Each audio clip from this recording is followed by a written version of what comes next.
চলো বন্ধুরা, আজকে তোমাদের সাথে পাঠার মাংসের রেসিপি খুব হালকাভাবে রান্না করব। কারণ খুব গরম পড়ে গেছে, এই গরমের মধ্যে একদম হালকা মশলা দিয়ে রান্না করব। তো চলো কিভাবে রান্না করি সেটা তোমাদের সাথে শেয়ার করি। এখানে দেখো পাঠার মাংসগুলো তোমাদেরকে আমি দেখাচ্ছি। খুব সুন্দর মাংসগুলো, মানে দেখতে খুবই ভালো লাগছে। তো আমি ভালো করে ধুয়ে পরিষ্কার করে নিয়ে এসেছি। এবার আমি পরিমাণ মতো লবণ এর মধ্যে দিয়ে ভালো করে মেখে নেব। মানে লবণটা একটু ভালো করে দিয়ে মেখে রাখলে পরে কি হয়, মাংসটার ভিতরে না খুব সুন্দরভাবে বিদ্ধ হয়, খেতে কিন্তু খুব টেস্টি লাগে। তারপর আমি কিছুটা হলুদ দিয়ে দিলাম, পরিমাণ মতো হলুদ দিয়ে এবার খুব ভালো করে আমি আমার সেই কালো হাতটা দিয়ে একটু খুব সুন্দর করে এটা মাখিয়ে নেব। কারণ এগুলো হলো হাতের কাজ, যতই বলো হাত দিয়ে ভালো করে মাখা টাকা করে সুন্দর করে যদি রেখে রাখো না ম্যারিনেট করে, খাওয়ার টেস্টটাই কিন্তু আলাদা। আর হাত ছাড়া যতই বলো হাত ছাড়া কোনো কাজই হবে না। তো আমি দেখো খুব সুন্দর করে মেখে নিয়েছি। আর এবার দেখো আমি খুব সুন্দর করে ভালো করে সেট করে কিছুক্ষণ এটা আমি রেখে দেবো, যাতে এটা খুব সুন্দরভাবে হলুদটা বিদ্ধ হয়ে যায়। তো দেখতে আর মাংসটা খুব ভালো ছিল, এত ভালো মাংস ছিল না কি বলবো। যখন করেছি না তখন আমি বুঝতে পেরেছি। তো চলো বন্ধুরা দেখো এখন কি করলাম, এখানে আলু দিয়ে দিলাম। আর মশলার ক্লিপটা যে কী যে হলো বুঝতে পারলাম না গো, তার জন্য মশলাটা তোমাদেরকে দেখাতে পারলাম না। এখানে আদা রসুন পেঁয়াজ সব কিছু দিয়েছি, কুচি কুচি করে কেটে দিয়েছি আজকে। তারপরে আমি দিয়েছি এখানে 5 টাকা দামের মিট মশলা, 5 টাকা দামের লঙ্কার গুঁড়া, 5 টাকা দামের জিরার গুঁড়া। তো পুরো প্যাকেট দিয়ে নেই, তিনোটা হাফ হাফ দিয়ে খুব ভালো করে তিনোটা মিট মশলা জিরার গুঁড়া লঙ্কার গুঁড়া তিনোটা হাফ হাফ দিয়েছি। হাফ হাফ দিয়ে সুন্দর করে মেখে রেখে দিলাম। তো এই ক্লিপটা উঠিয়েছি, কী যে হলো সেটা তোমাদের সাথে শেয়ার করতে পারলাম না। তো আমি বলছি না হালকা করে রান্না করবো, তো হালকা মশলা দিয়েছি। তোমরা তো দেখেই বুঝতে পারছো যে হালকা হয়েছে মশলাটা।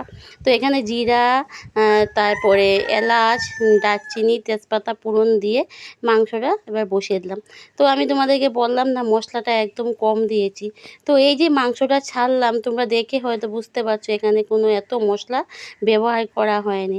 আদা রসুন দেখো, রসুন আমি গুঁটো গুঁটো দিয়েছি, মানে যে কোয়াগুলো ছুলে ছুলে দিয়েছি। আর কিছুটা কয়েকটা কুচি কুচি করে পেঁয়াজের সাথে কেটে দিয়েছি। আদাটাও আজকে আমি শিলপাটা দিয়ে থেতো করে দিয়েছি। তার মানে আজকে মশলা বাটাবাটির কোনো ঝামেলা করিনি। আজকে একদম সিম্পলভাবে বললাম না, এত রৌদ্র উঠেছে আর রান্না টান্না করারও মন যাচ্ছে না, তাই কী করলাম একদম শর্টকাট ভাবে আর কি হালকা পাতলা মশলা দিয়ে রান্না করছি আজকে। সবসময় তো একই রকমের খাবার খেতে থাকি, তো মাঝে মধ্যে না টেস্টটা একটু পাল্টাতে হয়, অন্য অন্য রকমের রান্না করে খেলেও কিন্তু খুবই ভালো লাগে। তো আজকে যে মশলা ছাড়া রান্না করেছি, হয়তো তোমরা ভাববে মশলা না দিয়ে পাঠার মাংস রান্না করছে কেমন হবে। না গো, এটা কেমন হবে না, সত্যি খুবই ভালো হয়। মাঝে মধ্যে না একটু ওরকম করে দেখো, তাহলে আমি দেখো খুব সুন্দর করে ভালো করে সাতলাচ্ছি। এবার ঘাটাঘাটি করে সুন্দর করে ঢাকিয়ে দিলাম। তো কিছুক্ষণ ঢাকা উঠানোর পর দেখো এরকম হয়েছে, কালারটাও খুব সুন্দর হয়ে গেছে। পেঁয়াজ টিয়াজ রসুন টসুন সব কিছু গলে গিয়েছে, মশলাগুলোও ওরকম সুন্দরভাবে মিশে গিয়েছে। আর যখন সাতলাচ্ছি না, তো খুব সুন্দর একটা সেন্ট বেরিয়েছে আর কি। তো মাংসটা যদি ভালো থাকে না সত্যি রান্না করতেও মজা লাগে। আর রান্নার যে একটা সেন্ট বেরিয়ে না কি বলবো আর কি। তো যাই হোক, আমি দেখো আলুগুলো গোটা গোটা চুলে দিয়ে দিছিলাম। তো সুন্দর করে এবার কষাচ্ছি, আমি মনের মতো কষাচ্ছি, কারণ না রান্না করতে আমার খুবই ভালো লাগে। তো যখনই আমি রান্না করি না খুবই মনোযোগ দিয়ে রান্না করি, আর একদম গাটিয়ে কষিয়ে আর কি যা করি আর কি। তো তোমাদেরকে একটু দেখাচ্ছি, দেখো কালারটা খুব সুন্দর হচ্ছে।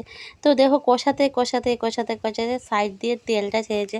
যত কষিয়েছিলাম সেই কষাতে একটা জল জল ভাব ছিল, সেই জলটা শুকিয়ে গেছে। শুকিয়ে দেখো কালারটা খুব সুন্দর হয়ে গেছে। অনেক সুন্দর কালারটা হয়েছে। তো তোমাদেরকে একটু দেখাচ্ছি, দেখো। তো কষাতে ফাইনাল কালারটা দেখছো এত সুন্দর হয়ে গেছে। তো এখানে লাস্ট আমার কষানো, মানে আমার কষানোটা হয়ে গেছে। এবার আমি জল দিয়ে তোমাদেরকে একটু দেখাই, তোমরা একটু দেখো জাস্ট কষানো। এভাবে কয়েক টুকরা উঠিয়ে দিয়েছিলাম, বাচ্চাদেরকে খেয়েছে। আমি দিয়েছিলাম এভাবে কষিয়ে উঠিয়ে, মানে খুব সুন্দর সিদ্ধ হয়েছে। মানে তারপরেও তো একটু হাড্ডি টাড্ডি থাকে না, সেগুলো একটু সিদ্ধ হওয়ার জন্য তো আমি একটু কুকারে দিয়ে দিলাম। কারণ আমার ছোটো ছেলে না পাঁঠার মাংসটা, মুরগির মাংসটা খেতে পারে, কিন্তু পাঁঠার মাংসটা একটু ভালো করে সিদ্ধ না হলে আমার ছোটো ছেলেটা খেতে পারে না, চিবিয়ে চিবিয়ে ফেলে দেয় আর কি। তো আমি কি করলাম, কুকারে দিয়ে সেই মাংসের গামলাটা ধুয়ে পরিমাণ মতো জল দিলাম। কুকারে যে বসিয়েছি যেহেতু, তাতে জলের পরিমাণটা কম দেবো, না হয় কুকারে সিটি দিয়ে দিবে, বেশি জল জল হয়ে যাবে।